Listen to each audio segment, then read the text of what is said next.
And joining the discussion now is Eric Mandel, founder and director of the Middle East Political Information Network and senior security editor at the Jerusalem Report.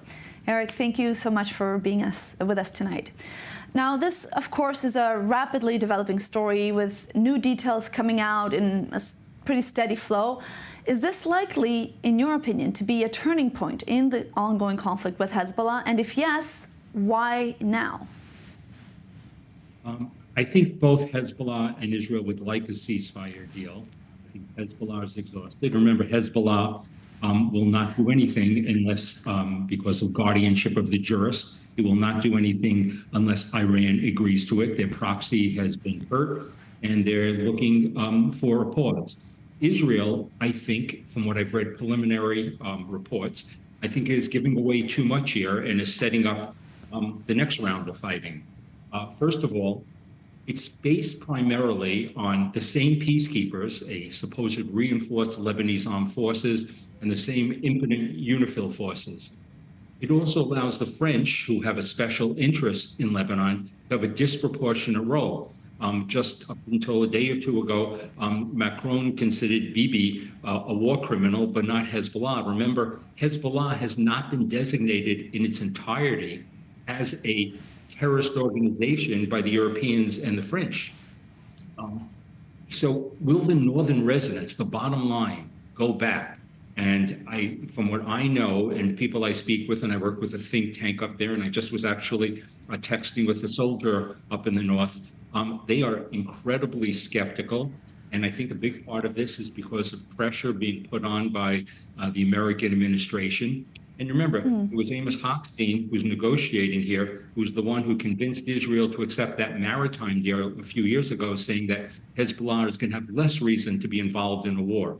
So I have so many things that I am skeptical about this deal. Right. And that's not, I don't want a ceasefire, but I think it's one that's being made under pressure. All right. And I wanted to pick up on something that you were talking about, that the deal hasn't even been published yet. And already we're hearing mayors and residents of Israel's northern communities pushing back on it and showing skepticism, as you're mentioning here, some calling it a surrender. Now, we know that Netanyahu has been working on and is working on how to present the deal to the Israeli public. Not that the Israeli public isn't ready for a ceasefire deal, but what are the main points that this deal would need to focus on to be well received here? I think it's interesting. Benny Gantz, who's obviously an opposition leader, is saying that make the specifics of it public so the Israeli people will know, and it won't be hearsay until it comes out or something that happens afterwards that's a fait accompli. So what do the people in the north want? I've been on the border and on the front line 6 times since October 7th. I've been with the leadership of the north and the Western Galilee all the way up to Metula and Kiryat Shmona. They are incredibly fearful of another October 7th attack. I've been to tunnels that Hezbollah has dug. Israel, as part of this deal, is withdrawing from every millimeter of southern Lebanon. And the question is, who is going to enforce that Hezbollah does not come back to within southern Lebanon over time, weeks, months, days, years? Who knows? Their goal is still going to be the same. And so you're trusting the French, you're trusting ineffective peacekeepers, and I don't believe that this is going to be longstanding. In a way, this is kicking the can down the road. Now, what Israel wants is the ability to have a free hand to respond to threats. And the Americans are supposedly going to give them a side letter. This is going to be as good as what happened in 2005 when Israel withdrew from Gaza 100%. And they said the first missile coming out of Gaza, Israel will respond and we'll all be with you. And we know how that's played out. So if Hezbollah starts going back in, infiltrating with the citizens that are going back to southern Lebanon, and Israel's saying, I'm seeing places that are threats, they're going to claim they're not immediate threats. So you're going to have to send them to some arbitration board. And the French will say, no, wait for this.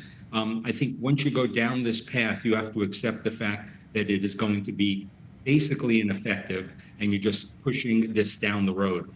All right, well, then let's talk about the alternative? Because as it looks like right now, we have more than a year of a war in Gaza. We've got rockets coming in across the northern border for also more than a year. And for the last few months, the situation in southern Lebanon and in Israel's north has really escalated. What's the alternative to reaching a deal?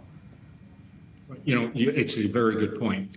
When you're dealing with Lebanon, you're dealing with an actual state, a failed state, but you're also dealing with a state that is not just being run, is not militarily being run by Hezbollah. Hezbollah is part of the government. Hezbollah runs the Beirut airport.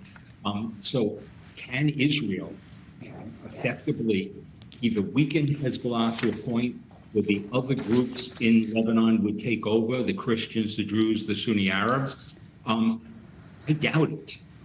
So the question is, can you get a better ceasefire, a more reliable one, one that doesn't rely on the French, that doesn't rely on UNIFIL, doesn't rely totally upon the Lebanese armed forces? Can you degrade Hezbollah even more? Where is that point where it is? That's a very difficult decision. But from what I've read of this particular ceasefire, and again, we haven't seen it yet, it hasn't been made public, so much has been leaked. I think Israel is going to be the one on the losing hand, and I think Hezbollah, which has been to a large degree degraded, is getting as much as they possibly can and getting more. All right, Eric Mandel, thank you very much for your analysis and input tonight.